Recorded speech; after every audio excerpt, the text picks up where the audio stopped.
পড়ি। আমি এবার এসিপি দল থেকে জিএস ক্যাডেট। তো আমি আশা করি যে তোমরা সবাই আমাকে ভোট দিবে, সাথে আমার 11 জন আমার সাথে আছে, অগরও ভোট দিবে, সাপোর্ট করবে।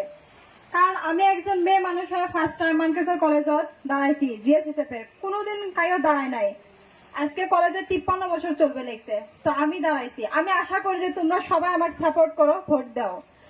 কারণ তোমরা সবাই স্টুডেন্ট, একজন চ্যাংরা হোক চিংড়ি হোক সবাই স্টুডেন্ট। আমি কারোর মধ্যে পার্থক্য রাখতে চাই না, কারণ সবাই স্টুডেন্ট।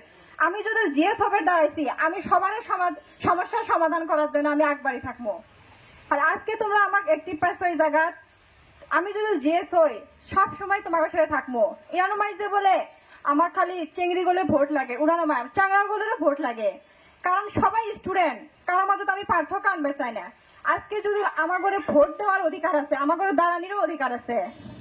আর সবাই কই যে মেয়ে মানুষ কিছু করে পাবে না, কেন পাবেন না মেয়ে মানুষ কিছু করবেন? আজকে যদি দেশের রাষ্ট্রপতি একজন মেয়ে মানুষ হয়, তো আমি জেরিন সুলতানা জিএস কিশোর হবে পাবেননি। আজকে যদি একজন ডিসি মেয়ে মানুষ হয়, আমি কিশোর মানকেশ্বর কলেজে জিএস হবে পাবেননি। কি এমন কাম আছে জিরার জন্য আমি পাবেননি? মেয়ে মানুষ কিছু করে পায় না নাকি?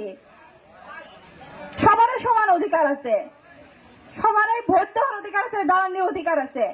মেয়ে মানুষ সবকিছু করে পায়, আবার একটা চান্স দেওয়া লাগে। এই চান্সটা কায়ও দেয় নাই কে, এইবার আমি চান্স পাচ্ছি। তো আমি আশা করি যে তোমরা সবাই আমাকে সাপোর্ট করো। আজকে তোমরা আমার জন্য কিছুদিন কষ্ট করবে, যে 1 বছর আছে ওটা তোমাকেও নামে হবো।